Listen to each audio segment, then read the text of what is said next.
Señor, damos muchas gracias por tu presencia en medio de nosotros, porque podemos acercarnos confiadamente a ti y porque tu palabra y tu espíritu están en medio nuestro orando con poder para hacernos más santos como Cristo.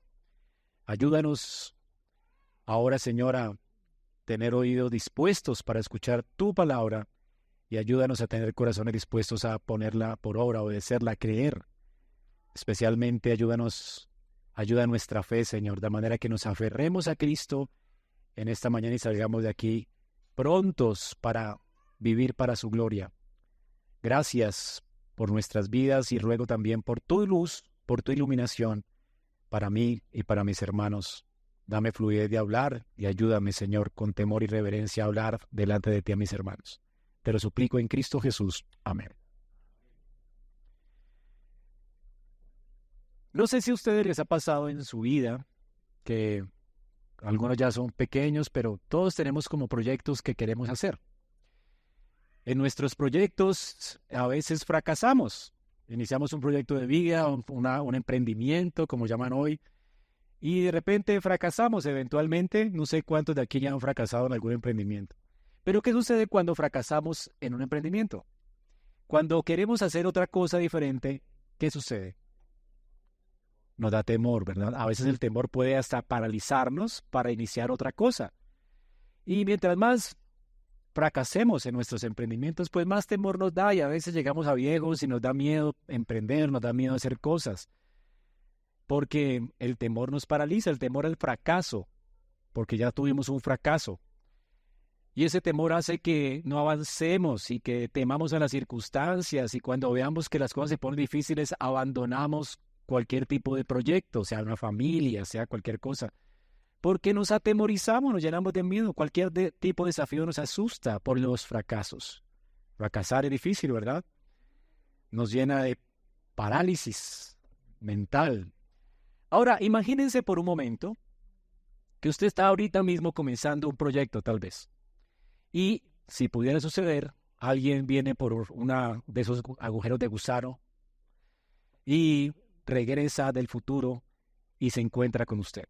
Y lo conoce perfectamente, trae pruebas del futuro y esas pruebas, videos, entrevistas que usted está haciendo, le demuestran a usted que usted va a ser increíble, o sea, lo que usted está emprendiendo va a resultar increíble. Todo el mundo lo va a buscar y además va a tener un impacto en su vida, en su familia, y le muestra las fotos, su familia feliz, la prosperidad suya, usted en las noticias, dando consejos de cómo prosperar y vencer los temores, porque usted los venció todos. Entonces, esa persona del futuro le dice, ¿usted sabe qué? Yo sé que usted está lleno de miedo, pero usted está contando aquí, mire, y le muestra las pruebas, usted la va a hacer, hermano. Nunca, nunca se dé por vencido. Y de hecho, mire, le muestro la entrevista, usted la hizo allí donde usted dice que tuvo muchas dificultades y pensó tirar la toalla, pero no la tiró y siguió hasta que lo hizo, lo logró. Ahora, con esa noticia de este hombre del futuro, ¿usted emprendería? ¿Le daría temor? El temor se acabó. O sea, usted ya sabe que la va a hacer. Así que no importa los desafíos, usted va a comenzar a hacer todo lo que es necesario para poder lograr su objetivo. Básicamente es lo que vamos a ver en esta mañana. Tenemos un personaje que no necesariamente es del futuro, pero ha visto el futuro. Lo ha visto todo. Y fue lo que vimos hace unos días atrás en Hebreos 9. Este personaje, este vidente, este profeta nos ha dicho el éxito de la sangre de Cristo. Cristo nos ha regalado a nosotros una herencia eterna, ¿recuerdan? Por su sangre. La muerte de Él hace posible que nosotros, como quebrantadores del pacto, podamos tener la garantía de una herencia eterna. ¿Recuerdan este pacto que Dios hizo con Abraham? Donde le dice, anda delante de mí, sé perfecto. Pues Abraham no podía ser perfecto, pero por causa del Hijo de Dios, quien sí fue perfecto, Él fue revestido de la justicia de Cristo y ahora Abraham puede disfrutar de esa herencia prometida por Dios en el pacto. La razón fue la muerte del Hijo de Dios. Alguien tenía que morir en este pacto si incumplía. Abraham incumplió, pero quien pasó por en medio de los animales divididos, ¿quién fue? Dios. Así que Dios cumplió porque Él también murió por Abraham, por el pecado de Abraham. De verdad que en Cristo nuestra herencia eterna está asegurada. El perdón de nuestros pecados está asegurado. Dios nunca más se va a acordar de nuestros pecados. Un día, todos los enemigos que hoy nos acechan serán vencidos, puestos debajo de nuestros pies, Satanás, el mundo, la carne, todo. Vamos a vivir en paz, en un mundo nuevo, en un cielo nuevo y una tierra nueva donde mora la justicia. Usted nunca más va a tener problemas con el pecado, es decir, usted va a vencer. La lucha que usted tiene hoy tiene sentido, porque usted la va a hacer, lo va a lograr, y es lo que el autor nos ha dicho en Romanos 9. Ahora nos va a mostrar pruebas, esos videos, pruebas del Antiguo Testamento, todo lo que la Escritura dice acerca del sacrificio de Cristo, cómo usted ya la hizo, para animarte a ti a no abandonar la fe. La iglesia de los hebreos estaba casi que a punto de abandonar la fe. La razón, los desafíos del presente los estaban haciendo desfallecer. La persecución era difícil para ellos. Entonces ellos estaban viendo el panorama oscuro. ¿Valdrá la pena seguir a Cristo? Mejor regresémonos a las tradiciones judías. Los judíos nos están persiguiendo, pues igual la ley la estableció Dios y seguramente en esos sacrificios vamos a tener también una herencia y todas las promesas de Dios. Dios le prometió eso a Moisés, a Abraham. Tal vez los sacrificios y todo lo que se hace en el tabernáculo nos van a garantizar todas las promesas de Dios. El autor de Hebreos, que ya ha visto el futuro, dice, no, en esos sacrificios no hay nada, eso es vacío, no hay nada allí que les pueda a ustedes brindar esperanza. Solamente en Cristo, no abandonen la fe. Él viene del futuro y nos muestra, miren, ya Dios me ha revelado todo lo que va a pasar con ustedes. Ustedes son preciosos, hermosos. El mundo en el que están es increíble, es celestial. No hay muerte allí, ni sufrimiento, ni amargura. No hay enfermedades, no hay dolor. Todos los enemigos no van a estar con ustedes. Es un lugar increíble, glorioso. De hecho, la descendencia de Abraham, como las estrellas de los cielos, está allá, en gloria, sentada en lugares celestiales con Cristo. Por Cristo ustedes la hicieron. Todo el trabajo de ustedes va a ser coronado por Dios. Van a recibir coronas de gloria. No habrá ni un vaso de agua que usted dé a un santo, ninguna cosa que usted haya hecho por el Cristo que no haya a ser premiada. Van a recibir galardones, coronas. Ustedes la hicieron. ¿Quién tiene temor de servir a Cristo con este panorama? Ahora Él nos va a ofrecer razones de peso para que usted nunca deje de confiar en que usted ya la hizo. Usted ya venció. Como dice el apóstol Pablo, somos más que vencedores por medio de aquel que nos amó. Vivir la vida bajo esa perspectiva lo cambia todo. Y espero que lo haga con usted en esta mañana. Vivir la vida bajo la perspectiva de que somos más que vencedores en Cristo. Y vamos a leer esta mañana entonces Hebreos 10, del 1 al 18. Vamos a ver cómo el autor anima a estos creyentes desanimados y nos anima a nosotros hoy, con todos los desafíos que tenemos, con todas las luchas que tenemos, con todos los temores que tenemos de emprender algo para el Señor, de evangelizar, con todo el miedo que nos da de hacer nuevos proyectos, de abrir nuevas iglesias, de hacer todo lo que podemos hacer para la gloria de Dios y el avance de su reino. A veces nos paralizamos del temor. Pero ¿saben qué? A nuestro Padre ya le ha placido darnos el reino. Todo va a resultar bien. La gente que segura de usted va a ser juzgada. El mundo va a ser juzgado, así que ¿por qué temer al mundo? ¿Por qué temer anunciar a Cristo? ¿Por qué temer hacer cosas increíbles para Dios? ¿Por qué temer abrir nuevas congregaciones? ¿Por qué temer hacer la obra de Dios? ¿Por qué? Este texto es un aliciente para motivarnos a servir a Cristo con toda nuestra vida, porque ya la hicimos. Cristo lo ha hecho todo. Por eso nuestro sermón se llama la obra consumada de Cristo. Todo fue consumado, lo hicimos en Él.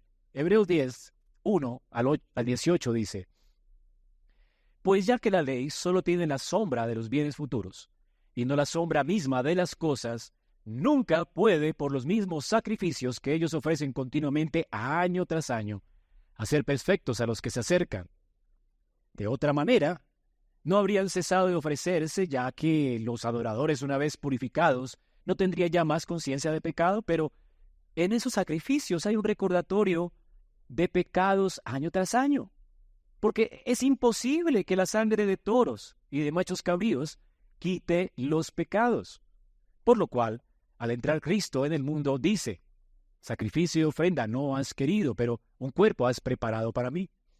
En holocaustos y sacrificios por el pecado no te has complacido. Entonces dije: aquí estoy yo, he venido.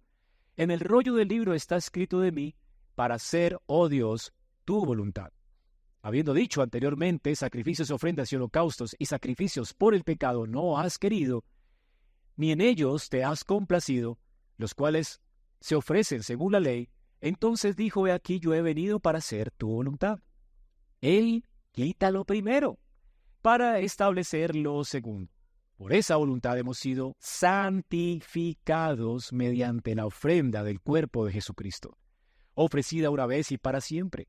Ciertamente todo sacerdote está de pie, día tras día, ministrando y ofreciendo muchas veces los mismos sacrificios que nunca pueden quitar los pecados.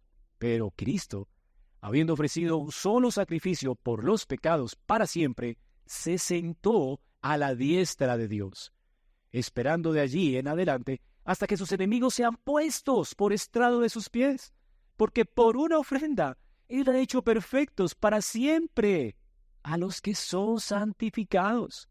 También el Espíritu Santo nos da testimonio, porque después de haber dicho: este es el pacto que haré con ellos después de aquellos días, dice el Señor, pondré mis leyes en sus corazones y en su mente las escribiré. Y añade: y nunca más me acordaré de sus pecados e iniquidades. Ahora bien, donde hay perdón de estas cosas, no hay ofrenda por el pecado. Estas palabras que acabamos de leer, recuerden, son dirigidas a gente que quería abandonar la fe en Cristo por la persecución. Las cosas se estaban poniendo difíciles, las presiones eran terribles. Y aquí el autor primero, en el capítulo 9, les habla de cómo Cristo logró todo para ellos. Toda esperanza está en Él. Y ahora los anima a no abandonar la fe con estas palabras. Y básicamente los anima a perseverar con un contraste entre la ley y su incapacidad de perfeccionar al pueblo de Dios, y Cristo y su obra consumada, que es capaz de perfeccionar al pueblo de Dios. Son los dos puntos de nuestro sermón en esta mañana. Y con esto el autor quiere animarnos a servir a Cristo a pesar de las circunstancias, porque vale la pena. La obra consumada de Cristo asegura para nosotros el éxito en nuestras vidas cristianas. Dios no va a fracasar con nosotros, y usted nunca va a fracasar de la mano de Dios en Cristo. Ya Cristo consumó su obra. Así que vamos a ver, en primer lugar, la incapacidad de la ley para perfeccionar al pueblo de Dios. Recordemos que la perfección era requerida para poder acercarse a Dios y para poder heredar las promesas del pacto. Dios le dijo a Abraham: anda delante de mí, sé que perfecto. Nadie con su pecado puede acercarse a Dios. Esa persona, para poder acercarse a Dios, tiene que ser perfectamente justa. Así que, por cuanto todos hemos pecado, dice la Escritura en Romanos 3, hemos sido alejados, excluidos de esa gloria, de esa herencia.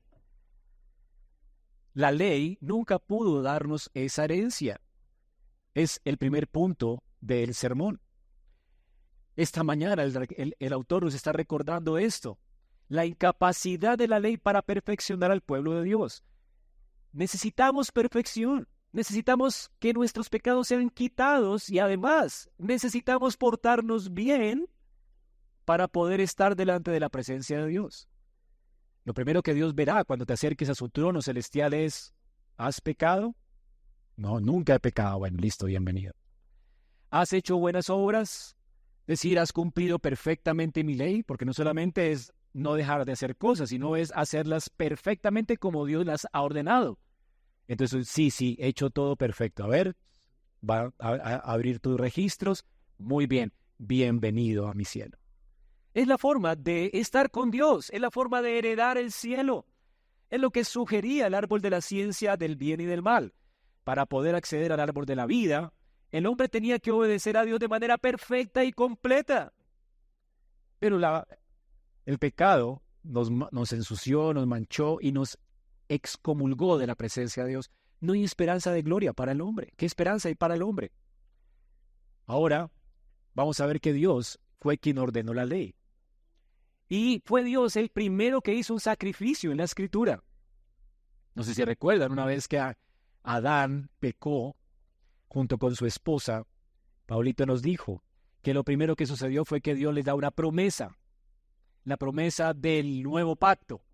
Un día vendrá alguien de la simiente de la mujer, aplastará a la serpiente en la cabeza, mientras recibiría él en su cuerpo una herida, en su calcañar.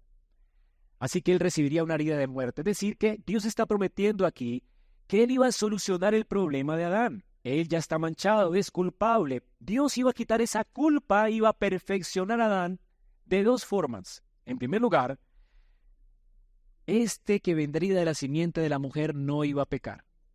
Es decir, iba a ser tentado por Satanás. Pero adivinen qué iba a hacer. No iba a ser como Adán, que se le ofreció a Satanás, dijo, uy, sí, le voy a creer, ¿verdad? Te serviré y dejaré de servir a Dios. No, él iba a aplastar la cabeza de Satanás. Es decir, iba a vencer la tentación. No iba a pecar contra Dios. Pero además, la paga del pecado es muerte. Este, segundo Adán, que nacería de una mujer, de la simiente de la mujer, es decir, sobrenaturalmente nacería de una virgen, también iba a sufrir una herida de muerte. Es decir, él iba a morir la muerte que tú y yo merecíamos. ¿Ven? Ahora, ¿cómo Dios le explica a Adán el hecho de que él tiene esta esperanza de regresar de nuevo, o más bien de tener acceso a la gloria divina a través de este Mesías? Dios le explica a través del primer sacrificio que Dios hace en la Biblia. Dios hace el primer sacrificio para vestir con pieles a Adán. Las pieles de un sacrificio, una piel de animal. Ahora piensen por un momento cómo se vería Adán después del pecado. ¿Cómo estaba Adán antes de pecar, si lo hubieras podido ver así? ¿Recuerdan? ¿Cómo estaba? Desnudo. No había culpa, no había vergüenza. La desnudez implica que él está feliz, no hay vergüenza. Ahora que pecó, ¿cómo lo ves a él? ¿Tapado con qué? Con sus propios diseños, ¿no? Entonces tú lo ves, se parece a Adán, es igual a Adán, pero el diseño que él fabricó, ¿verdad? Lo hace ver a David, chévere, tenía hojas de higuera, un taparrabo y esto, y él se veía ahora como Adán, pero vestido. Pero después de que Dios le da a él, o hace un sacrificio y lo viste con ese sacrificio, imagínate Adán ahora ensangrentado, ¿verdad? Con esa piel de animal, ¿cómo ves a Adán ahora? Bañado en sangre, con un vestido de animal, o sea, ves un animal, ya no ves a Adán ahí. ¿A quién ves? Al sacrificio. Esta es la primera referencia al hecho de cómo es que Dios nos iba a revestir de la justicia de otro. Es decir, tú no te ibas a ver más como tú. Cuando Dios nos ve a nosotros, ve a Cristo, quien perfectamente obedeció por nosotros y quien se sacrificó por nosotros para expiar nuestros pecados. Derramó su sangre por nosotros y derramó su vida por nosotros. Es lo que en teología se llama la obediencia activa y pasiva de Cristo. Cristo obedeció activamente por nosotros de manera perfecta y personal a Dios, nunca pecó, pero Cristo también pasivamente recibió la ira de Dios. Él se entregó voluntariamente, pero pasivamente es pasivo porque él recibió la ira de Dios que merecíamos nosotros. De manera que Él es el justo y el que justifica al impío. Todos nosotros somos impíos, nacimos pecadores, nacimos impíos, pero cuando ponemos nuestra confianza en Cristo, al igual que Adán, ¿cómo nos vemos? ¿Ya no vives tú? Pablo dice, Cristo vive en mí. Cuando Dios ve a un creyente, ve a Cristo. El punto del autor entonces es este. El sacrificio que Dios hizo al comienzo, que se emuló a través de todos los sacrificios del antiguo pacto, ¿qué eran? Solamente eran una sombra Nota la palabra, pues ya que la ley solo tiene la sombra de los bienes futuros. Es decir, era una sombra de lo real. Es decir, eso estaba haciendo eco de lo que Dios iba a lograr. Tener un pueblo en gloria, justo, santo, habitando en su morada celestial. Y como Dios hizo de eso una sombra, apuntando a eso, a través de el sacrificio del Hijo de Dios que vendría, ellos podían tener esperanza de esa gloria. Eso era una sombra. Los sacrificios no pudieron darle justicia a Adán. ¿Cómo le parece? Ahora, Dios lo vistió. Dios cubrió su desnudez, pero no quitó la culpa de su corazón. Los sacrificios que ofreció Abraham, Isaac, Jacob, los sacrificios que ofrecía Israel día tras día, no quitaron el problema de la culpa. No solucionaron nada, solamente eran una sombra de cómo Dios lo haría. Pero los sacrificios en sí mismos no lo hicieron. Y es lo que el autor quiere tratar de convencer a los judíos. No hay absolutamente nada de esperanza en los ritos judíos. Dios sí los ordenó, pero nunca los ordenó con el propósito de perfeccionar al pueblo que Él escogió. Nunca. La ley es incapaz de perfeccionar. ¿Por qué? Por causa de su propósito original. ¿Cuál fue su propósito original? El propósito de Dios fue que dio estos ritos para que a través de ellos el hombre fuera consciente de su maldad, de su pecado y de su necesidad de un Salvador y lo esperara. Pero Dios nunca dio esto para solucionar el problema. Nadie en el Antiguo Testamento, nadie pudo tener acceso a la gloria a no ser por causa de Cristo. Todos estaban anticipando a través de los sacrificios aquel que habría de venir. La ley era una sombra de los bienes futuros. Y es lo primero que nos dice el autor acerca de la incapacidad de la ley para perfeccionar. No puede perfeccionar a causa de su propósito original. No era el propósito de la ley. Nunca fue su propósito. Nunca. Ninguna cosa que tú ofrezcas a Dios tenía el propósito de hacerte santo. No podía, además. El que tenías que morir eras tú. Como un animal te puede representar a ti. Tenía que morir un hombre, no un animal. Otro Adán tenía que morir. Por el pecado entró la muerte a causa de un hombre. Ahora por la obediencia de otro vino la justicia. La justicia solo podía venir a través de la muerte de otro hombre perfecto, sin pecado. Es lo que tenían que esperar a través de los sacrificios perfectos que ofreciera Dios. Pero los sacrificios nunca lograron lo que los judíos pensaban que lograrían.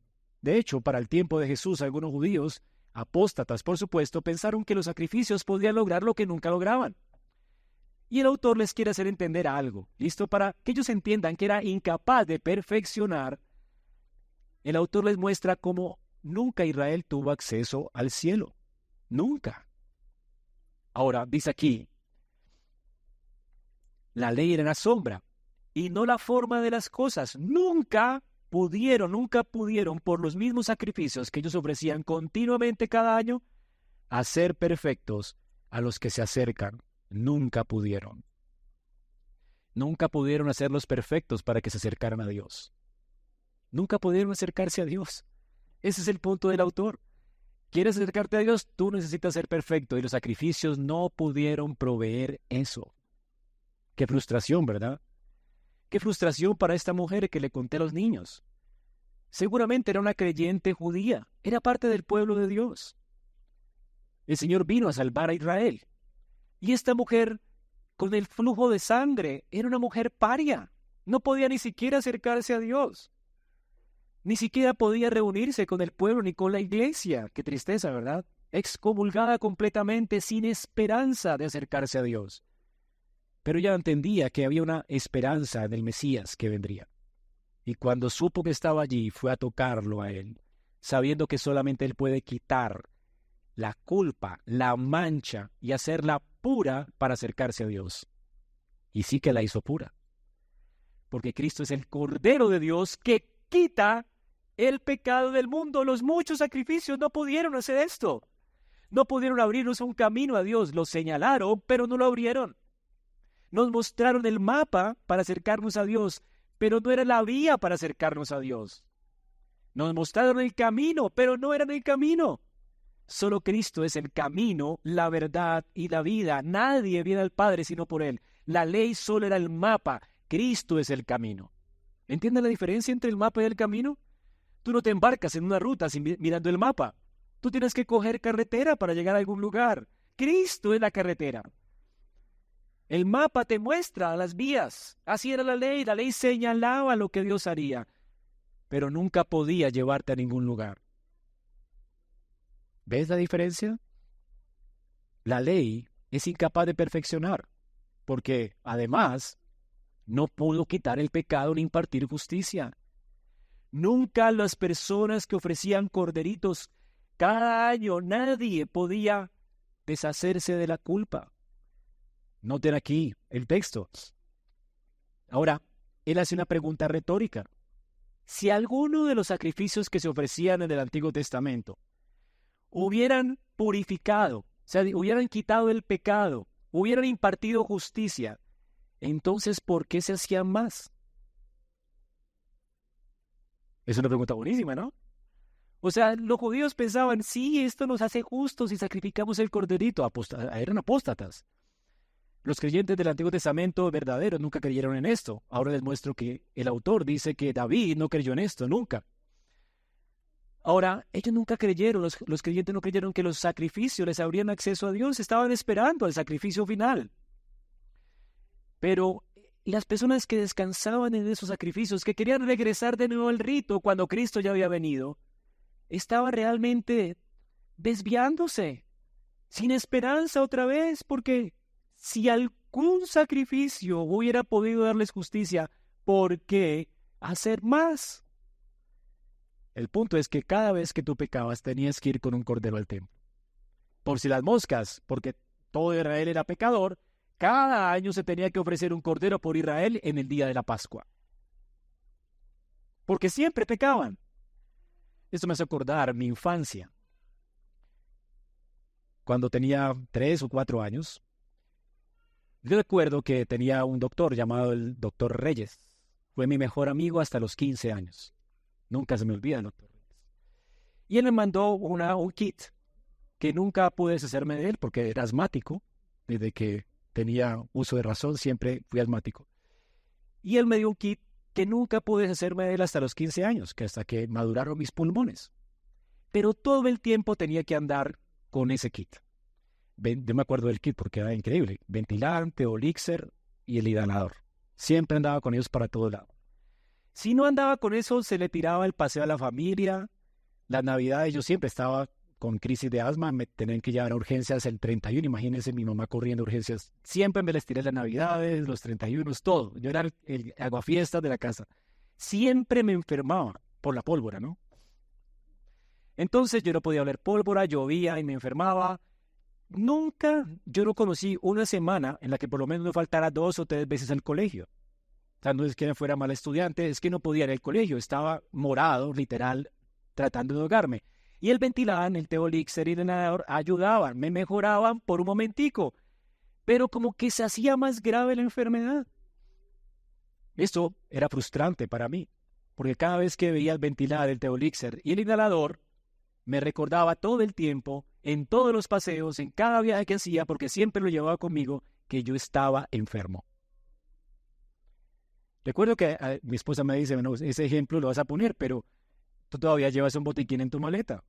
Bueno, por si las moscas. Yo vivo tan frustrado con la enfermedad, yo digo, por si las moscas. Pero ¿quién que ha sido saludable aquí se le ocurre llevar un botiquín en un paseo? Nadie, ¿verdad? ¿Qué le recuerda a uno el botiquín? Que uno está enfermo. Y yo crecí con esa mentalidad de enfermo. Yo no sé por qué tengo que arrastrar con un botiquín siempre, pero como que me siento como que me falta algo si no llevo una pasta, Mertiol, no sé lo que sea, por si las moscas, ¿no? Pero ¿a quién se le ocurre? Si usted ha sido sano, nunca llevaría eso, porque está sano. Jesús dijo, ¿quién tiene necesidad de un médico sino quién? Los enfermos. Él vino por gente enferma como nosotros. Es decir, los sacrificios para Israel eran como el Ventilan, el Teolixer y el inhalador. Eran un remedio, como el que me recetó el doctor Reyes, Dios le recetó el remedio a Israel. Es decir, ellos pecaban y la ira de Dios estaba sobre ellos. La ira de Dios se aplacaba solamente matando el corderito. No sé si te recuerdas, las muchas veces que el rey David pecó, hizo un censo, Dios vino con su ira y estaba matando gente, él tuvo que comprar un campo, tal, y hacer un sacrificio y ¡pum!, la ira de Dios se aplacó. ¿Qué hacía el cordero? Aplacaba por un momento la ira de Dios. Pero ¿qué pasaba si volvía a pecar David? Otra vez le tocaba otra. Y si volvía a pecar otra vez, y si volvía a pecar otra vez, ¿qué le recordaba? Que ese remedio no quita la enfermedad. Como mi asma, Israel tenía que esperar a la edad madura para sanarse. Israel llegó un momento en su adultez, dice el apóstol Pablo, y en su adultez, en la madurez de Israel, vino el Mesías, y él fue el remedio definitivo. Nunca más tuvieron que hacer más sacrificios. ¿Y la razón? ¿Ya están sanos? Jesús vino por un pueblo enfermo, al que Dios le dio su medicina constantemente a través de los sacrificios y no mejoraban, de mal en peor, de mal en peor, de mal en peor. De hecho, por su quebrantamiento al pacto terminaron esclavos de Roma, estaban tan de mal en peor que para ese tiempo el templo no tenía gloria. Dios no estaba allí. Y la tierra que Dios juró a Abraham no era de ellos, era romana. Horrible, ¿verdad? De mal en peor. Las crisis se hacían más terribles. Jesús vino siendo nuestro gran médico y nos dio el remedio, su sangre. Su sangre. Y es lo que nos dice aquí el autor. Ahora, ¿dónde está esto? Es incapaz. Nunca pudo estos sacrificios quitar el pecado. Pero cuando Jesús vino, lo primero que Juan el Bautista dijo en su bautismo, ¿se acuerdan cuando Jesús se bautizó? Él no tenía por qué bautizarse, era perfecto, santo, sin mancha. El bautismo señala la necesidad de limpieza. Pero en su bautismo nosotros hemos sido bautizados. Es decir, cuando Él se bautizó se estaba asociando con nosotros en nuestra maldad. Él en su bautismo estaba señalándose a sí mismo como aquel que va a quitar lo que prefiguraba el antiguo pacto, el pecado del mundo. Cuando Jesucristo se vino a bautizar, Juan dijo, he aquí, este es el Cordero de Dios que quita el pecado del mundo. Y Juan dice, sigan igual, ya no me sigan más a mí. Él va a solucionar su problemita. Él va a quitar para siempre su problemita, su enfermedad. Él vino por los enfermos. Enfermos, corran a Él. No sé cómo has venido esta mañana a este servicio de adoración. Pero la única solución para tu culpa es Cristo. La única solución para tus temores es Cristo. No hay nadie más donde tú puedas correr. No hay un sacrificio más que tú puedas hacer. Dios no se complace en nada de lo que tú hagas, ni porque subas a Monserrate de rodillas, ni porque te flagelen la piel por causa de la culpa. No importa el sacrificio, te bañas con agua fría porque pecaste, no importa. Dios no acepta nada de lo que tú hagas, nada. ¿Y qué tengo que hacer?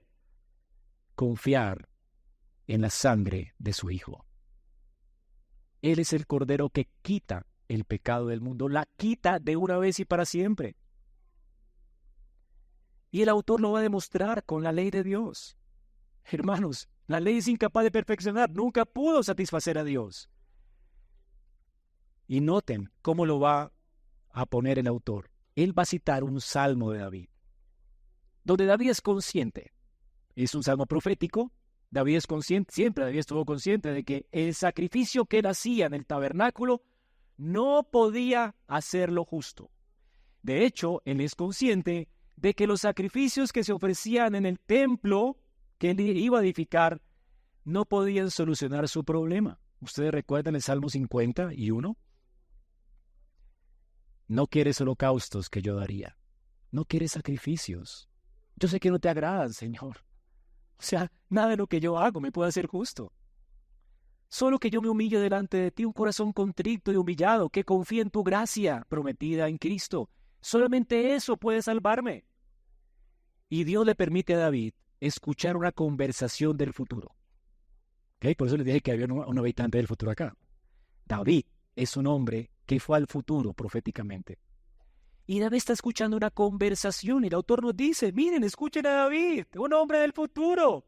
Se anticipó a lo que estamos viviendo hoy. Ustedes quieren regresar atrás. Pero David vio estos días y miren lo que dijo.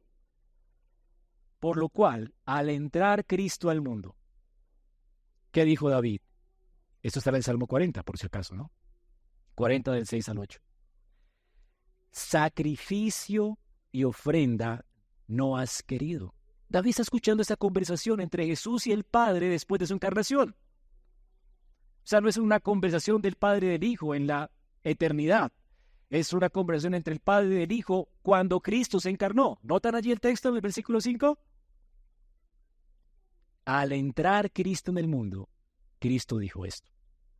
Padre, sacrificio y ofrendas tú no has querido. Pero tú me has preparado un cuerpo a mí. En holocausto, sacrificios por el pecado, tú no te has complacido. Padre, entonces, como no te complaces en eso, yo dije, he aquí, Señor, yo estoy. Así como en el rollo del libro que está escrito de mí, el rollo del libro es el Antiguo Testamento. Todo el Antiguo Testamento hablaba de él. He aquí, Padre, voy a hacer todo lo que está escrito de mí en el rollo. Todo lo que tú decretaste acerca de mí lo voy a hacer con este cuerpo que me has dado. Es decir, voy a obedecerte perfectamente y voy a dar mi vida para darte un pueblo santo, para hacer, oh Dios, tu voluntad. David es consciente en el Salmo 40 de que no son los sacrificios lo que lo hacen justo a él. Es la fe en el Mesías que vendría.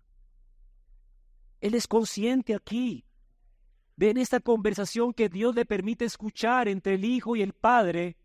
Imagínate, siglos antes, David escuchó al Padre decir en el bautismo, este es mi Hijo amado, en quien tengo complacencia. Antes de que sucediera, David escuchó la oración del Hijo en Getsemaní diciendo, Padre, no se haga mi voluntad, sino la tuya. Si quieres, pasa de mí esta copa, pero soy tu esclavo, Señor. De hecho, estas palabras de Hebreos 10, del 5 al 7, son una interpretación del Salmo, porque el Salmo no dice, me preparaste cuerpo, si lo notaron. Usted lo leyó esta mañana mientras adoramos al Señor. Salmo 46 dice, sacrificio y ofrenda de cereal no has deseado, mas has abierto, has horadado los oídos. Holocausto y ofrenda por el pecado no has pedido.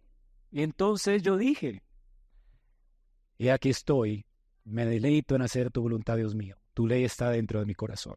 Él es el perfecto hombre. Noten que está diciendo, no me preparaste cuerpo, sino me horadaste el oído. ¿Cómo se interpreta esto?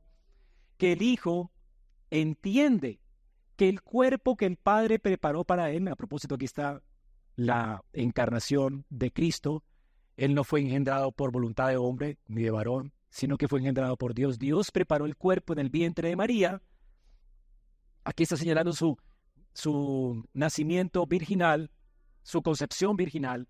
Pero además, este cuerpo que el Padre le da es un cuerpo que se va a entregar completamente a la voluntad. Y es lo que señala la parte de abrir mis oídos. Abrir los oídos es que este hombre va a escuchar y se va a entregar completamente a la voluntad del Padre. Recuerden, en Éxodo 21, en el día del jubileo, una vez que pasaban 7 años y la gente tenía esclavos en su casa que le enseñaban a trabajar, cada jubileo la gente tenía que dejar libre a los esclavos. Y si algún esclavo le encantó la familia de su amo y aprendió tanto de allí, ha sido tan enriquecido en esa familia, podía voluntariamente hacerse esclavo. ¿Qué hacían? La transacción que hacían era ir a los jueces, colocar una lesna en su oreja y abrirle un roto y colocarse una argolla, un arete. Así que si tú veías en Israel gente con arete, eran personas que estaban señalando, yo soy un esclavo por voluntad propia. O sea, estoy orgulloso de mi amo. Ya no estoy viviendo para mis propósitos, ya no voy a hacer mi propia empresa, voy a hacer su empresa. Decir, ahora voy a trabajar para su casa y me he hecho siervo por voluntad propia. ¿Ok? Y esto es lo que el Señor está diciendo al Padre. Has abierto mis oídos, es decir, con el cuerpo que me has preparado, lo voy a entregar en sacrificio vivo a ti. No voy a hacer nada sino lo que tú me pides que haga. No voy a avanzar mi reino, sino tu reino. De hecho, como Jesús nos enseñó a orar. Venga tu reino. Él está buscando el reino del Padre, la voluntad del Padre. Y ahora hasta el final de su vida dijo, aunque yo no quiero ir a la cruz, que es terrible someterme a tu ira. Nunca me ha pasado en la vida, pues que nadie aquí ha gustado la ira de Dios, sería terrible. En el infierno va a ser terrorífico, la ira eterna de Dios. El Señor dice, yo voy a beberla hasta las heces, toda tu ira. Hasta eso estoy dispuesto, Señor, si es lo que tú quieres. Haz tu voluntad y no la mía. Eso es un abandono total a la voluntad del Padre. Y el Hijo hizo esto por amor a ti y a mí. Y para la gloria del Padre, primeramente. Pero qué increíble, que cuando Cristo hizo esto, ¿qué sucedió aquí? Has dicho anteriormente, sacrificios, ofrendas y holocaustos, sacrificios por el pecado no has querido, ni en ellos tú te has complacido. Entonces dije aquí, yo estoy para hacer tu voluntad. ¿En qué se complace el Padre? No en sacrificios animales, sino en el sacrificio prometido por Dios, el de su Hijo. El que Dios prometió a Abraham que sucedería cuando estaba sacrificando a Isaac. Estaba a punto de sacrificar a su hijo. Dios dijo, detén el cuchillo. Yo voy a proveer a mi hijo, no el tuyo. Será el mío. ¿Ahora lo entiendes? ¿Entiendes?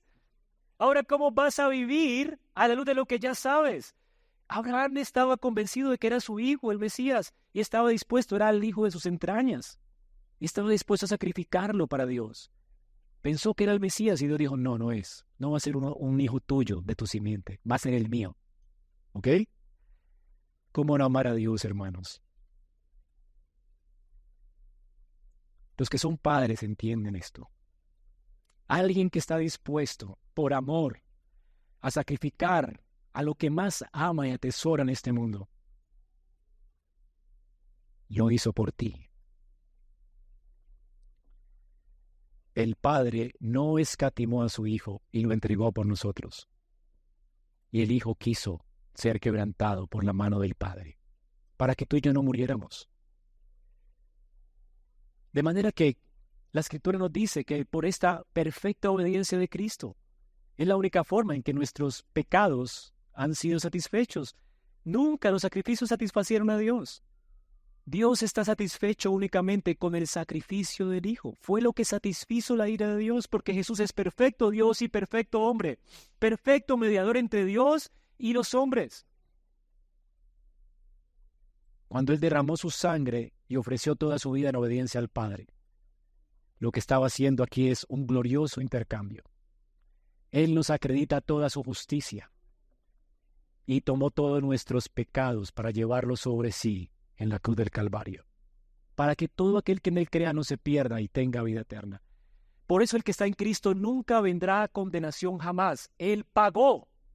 Su sacrificio fue suficiente. Ya está consumado todo. Dios nos ama entrañablemente a causa de la perfecta obediencia de Cristo. La ley es incapaz, puede perfeccionar, también porque Cristo la abolió. Noten lo que dice acá, versículo 9. Él quita lo primero para establecer lo segundo. Ya que Cristo vino a ofrecer su cuerpo, su vida por nosotros, lo anterior, lo primero tiene que desaparecer. No puede ser que se sigan ofreciendo sacrificios cuando ya el problema se solucionó. Cuando Cristo en la cruz dijo, consumado es, Él curó la enfermedad de su pueblo. Él vino a dar libertad a los cautivos. Él vino a abrir las prisiones en las que estaba Israel. Hay libertad en Cristo. Puedes acercarte a Dios sin culpa, sin temor. No hay razón para temer. Él ya solucionó ese problema. el Hijo encarnado de Dios, ha abolido para siempre el pecado. Así que nos ha hecho perfectos. El Espíritu de Dios, subjetivamente, ha aplicado la obra de Cristo a nuestra vida. De manera que nos reviste de Cristo. Nos vemos como el Adán ensangrentado, pero real. El Adán ensangrentado seguía siendo Adán culpable. Pero hoy, por Cristo, nosotros ya no somos culpables. Lo que cantamos en el himno es real, sin culpas ya y sin temor. Por el poder, por la obra del Espíritu Santo, por el poder de Cristo en mí. El Espíritu vino a nosotros. Hizo la justicia de Cristo, la hizo nuestra. De manera que cuando el Padre te ve a ti, te ve tan perfectamente obediente como Cristo.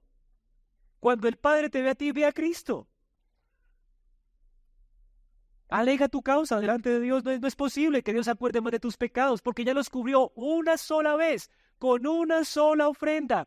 Tú no necesitas hacer más sacrificios. Es por eso que es tan aborrecible la misa. Vivo en una cuadra donde está la iglesia católica romana y todas las mañanas, cada día a las 7 en punto pan, las campanadas de la iglesia. 6 de la tarde, invitando a la gente a venir a la misa, que es un culto de adoración donde se ofrece un sacrificio incruento por el pecado. Donde los católicos van, se comen la hostia y se sienten ahora, habiendo venido culpables, se sienten ahora limpios por la hostia, que ni la mastican, ¿verdad? Entonces ese sacrificio incruento los santifica, y para eso también tienen otras cosas, otros ritos, ¿no? Hay como 7 sacramentos que te limpian, ¿verdad? De eso se trata la misa. Ahora, ¿qué diferencia hay entre eso y lo que hace Israel? Ninguna. Ellos siguen cargando con la cartuchera de los remedios. Es decir, cada día, cada misa, el católico romano está recordando que es un pecador, que necesita un salvador. Y está recordando que está enfermo. Es decir, él sigue siendo culpable, tan culpable como cuando llegó a la misa. Qué terrible es estar allí, ¿verdad? Por eso el gran grito de la Reforma Protestante fue la sola gracia. Cuando Martín Lutero leyó la Biblia, no la tradición de los católicos, leyó en su Biblia, el justo vivirá por la fe. Es decir, solamente la fe puede asegurarnos la justicia requerida por Dios para acercarnos a Él. Solo la fe. No necesito más sacrificios, ni siquiera algo que yo hiciera. Él lo hizo todo por mí. El justo por la fe vivirá. Lutero iba a misa, se confesaba no sé cuántas veces al día. Él estaba obsesionado porque decía, él era como alguien abogado y sabía lo que requería la justicia de Dios. Y así que nunca estaba satisfecho, siempre requería una confesión más, un rito más, una misa más, una misa más. ¡Qué terrible esto! Todo en el Antiguo Testamento gritaba, ¿hasta cuándo? ¿Hasta cuándo? Hasta que Juan dijo, he aquí el Cordero de Dios, ya llegó, tú no tienes que hacer más esto. Sal de la iglesia católica si estás todavía allí. Qué terrible es pensar todavía como un judío y estos hombres de barba blanca que están queriendo invitarnos otra vez a hacer todas las fiestas del Señor, de Israel. Son remedios temporales, no sirven para nada. Tú tienes un remedio eterno. ¿Sabes qué hizo este remedio? Noten, versículo 14. Por una ofrenda, Él ha hecho ¿qué? Perfectos. ¿Qué necesitabas tú para acercarte a Dios? ¿Y cómo te hizo esta ofrenda de Cristo? Perfecto, perfecto. ¿Necesitarás otra ofrenda? Ahora, ¿a quiénes? ¿A quiénes? A los santificados o a los que están siendo santificados. Lo que quiere decir el texto es que nosotros podemos estar seguros de que todo pecado ha sido quitado si el corazón nuestro está anhelando la justicia y estamos siendo santificados por la gracia de Dios cada día. ¿Han escuchado que la luz del creyente está en aumento como el día, que cada día está más brillante? Así que la vida de un creyente normalmente va en aumento. ¿Y por qué? Porque la gracia lo seduce. ¿Quién entendiendo la gracia, quién entendiendo que alguien se dio por él, puede seguir viviendo en sus pecados? Eso no es comprensible. Si tú dices haber recibido el don de la gracia, una gracia tan costosa que le costó la vida del Hijo de Dios al Padre, si tú dices haber recibido a Cristo, ¿cómo vas a seguir atado a tus pecados? Yo no puedo. Yo he querido seguir atado a mis pecados porque mi carne es terrible. Y cuando estaba más peladito en la vida cristiana, más joven, lo quise hacer, pero no pude. Yo me acuerdo yo era demasiado vicioso, tenía muchos vicios en la vida. Yo recuerdo que estaba en uno de los vicios que más me costó dejar. Y estaba allí metido en el vicio después de que el Señor me había rescatado. Y me sentía tan culpable diciendo, Señor, yo realmente ya no puedo ser cristiano, ya para qué voy a volver a la iglesia. Y el Señor me dice, ¿sabes qué, Andrés? Me recordó la prostituta de Oseas. Yo me acuerdo, no estaba ni siquiera en mi insano juicio. Y allí, en mi insano juicio, pensé en la prostituta de Oseas. Y el Espíritu de Dios me recordó, así como Oseas amó a esa prostituta, así te amo.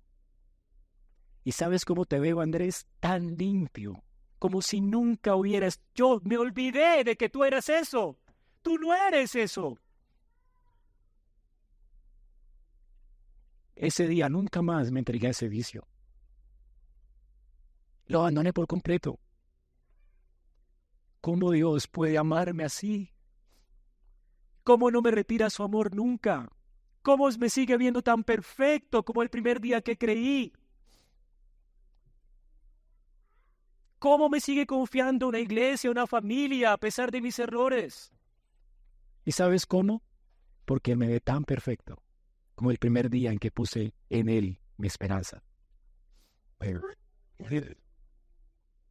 No hay condenación para el que está en Cristo. No hay.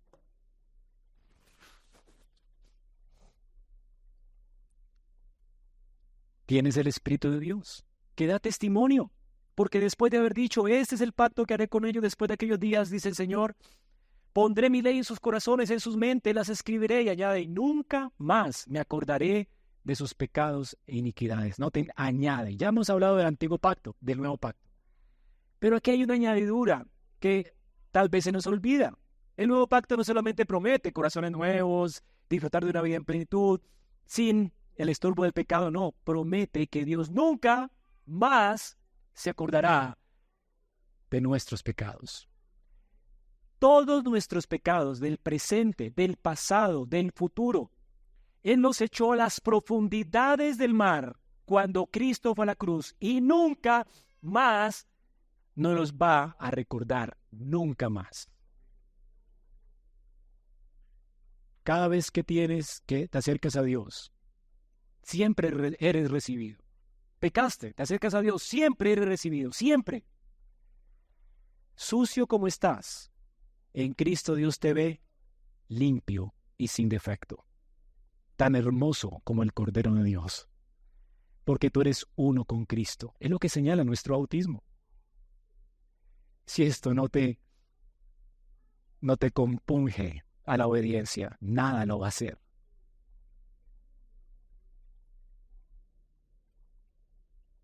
Tú podrías decir, entonces pequemos para que la gracia abunde. No has entendido nada. No has entendido nada. ¿Cómo alguien te puede amar así? Porque mis pecados siguen siendo ofensivos a Él. Siguen entristeciendo al Espíritu Santo. Y sin embargo, Él nunca te va a acusar. Nunca te los recuerda. Allí tienes personas que están a tu lado. Pecas y te recuerda, ay, pero mira lo que hiciste. Ah, pero mira, me trataste así, papá. Dios nunca va a hacer eso. Nunca. Nunca. Tú eres el que tienes que venir a recordarle que pecaste. Porque te sientes mal. Porque el pecado realmente nos acusa pero ya no nos acercamos a Dios recordando nuestra enfermedad, sino desde la posición de sanos, no de enfermos. Nos acercamos a Dios desde una posición diferente, de victoriosos. Esto no cambia nuestra vida. Escucha bien. Entonces, hermanos, ahora bien, donde hay perdón de estas cosas, ya no hay más ofrenda por el pecado. ¿Qué más puedes hacer por tu pecado? ¿Qué más? ¿Qué dice el autor? Señor, ¿qué hago? Pequé. Ya no puedes hacer nada, amigo. Cree Cree en Cristo. Cree en Cristo. Nosotros no estamos viendo aquí a una misa, recordando un sacrificio incruento cada domingo. Nos sentamos a una mesa, a la mesa del Señor, como invitados de honor a su mesa. Y estamos sucios tal vez, y en la mesa no se nos recuerda, ¿saben qué? Yo no los veo sucios. ¿Qué pasó esta semana? A ver, ¿por qué estás triste? No, Señor, te ofendí, perdóname. Bienvenido a mi mesa. Antes siquiera que tú te acerques a Él, Él ya corre a ti como el padre del hijo pródigo a abrazarte. Antes siquiera que tengas esa carga de conciencia y vengas corriendo a Él a suplicar su perdón, Él hace rato te está esperando. No hay forma de que Él se acuerde de tus pecados. Él los enterró en esa cruz, enterrados, completamente enterrados, para nunca olvidar, para nunca acordarse de ellos. Cristiano, ¿cómo servirás al Señor al salir de aquí? Esta es la gracia que nos hace libres. Esta es la eficacia de la obra consumada de Cristo. Su obra garantiza nuestra perfección por una sola ofrenda hecha. Su obra consumada garantiza nuestra victoria. ¿No dice el texto que Él va a poner a todos sus enemigos delante de sus pies? El trabajo ya está hecho. Noten cómo Jesús está sentado. Dice aquí que los sacerdotes cada día estaban de pie haciendo sacrificios porque eran temporales. Pero ¿cómo está Cristo habiendo después de ofrecer un sacrificio uno solo por nosotros? Sentado, esperando que todos los enemigos sean puestos debajo de sus pies. Ya la obra está consumada. Todo está completo. La garantía de nuestra salvación fue comprada. Todo va a terminar bien para ti que confías en Él. Todo. En esta empresa de servir a Dios, en esta empresa de vivir para Cristo, en esta empresa de servir en su reino, nunca vas a fracasar. Nunca. Pablo dice, soy más que vencedor por medio de aquel que nos amó. Ni la muerte te va a separar del amor de Dios. Ni ángeles, porque los colocó, los demonios están debajo de sus pies, debajo del estrado. Él está descansando y en el estrado de sus pies está Satanás, el mundo, la carne, el pecado. Él está descansando allí sobre esos cuerpos muertos. Su obra está completa. Es un rey con sus vestidos manchados de sangre que ha vencido por nosotros la guerra. ¿Qué tienes que temer tú hoy con este gran campeón? ¿Qué tienes que temer? Esa es la eficacia de su obra. Por eso la invitación del texto es confíen en Él. No se amedranten por las circunstancias. Tú estás peleando desde la posición de la victoria. Alguien del futuro ha venido hoy a decirte, no temas. No temas emprender nada para Cristo. No temas criar hijos para Cristo. No temas sacrificar tu vida para Cristo. No temas desecharlo todo por Cristo, perderlo todo por Cristo. Porque todo lo que tú hagas por Cristo tiene trascendencia eterna. No hay una corona que Él te vaya a negar, un galardón que Él no te vaya a poner por cualquier cosa que hagas para Él. Y al final de cuentas llegaremos y todo lo arrojaremos delante de sus pies porque en Él fuimos más que vencedores. Tu vida está asegurada. La victoria de la iglesia está asegurada.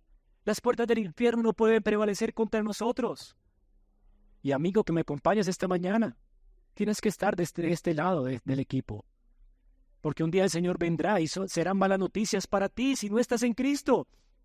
Porque si no estás en Cristo, si sigues dependiendo de tus obras, de tus intentos de progreso, de tu esfuerzo, si sigues construyendo tu propio reino, tú no vas a salir ileso.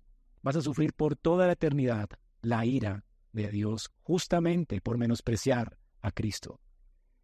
Te invito a estar del lado correcto de la historia. Esta historia va a resultar bien, pero no para ti, si no pones tu confianza hoy en Cristo, te lo ruego, confía en Él. Ven como esta mujer de flujo de sangre.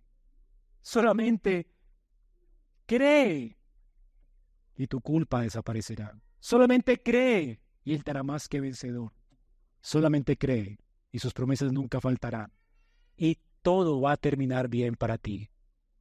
Pero si no lo haces hoy, hoy es el día de salvación, te aseguro que Él descansará sobre ti en el día de la ira. Y serás parte de las uvas que Él pise cuando Él venga en gloria. ¿No quieres esto? ¿Quieres un Salvador? Ven a Cristo. ¿Estás enfermo? Ven a Cristo. Ven a Cristo. No juegues con Él. Vamos a orar.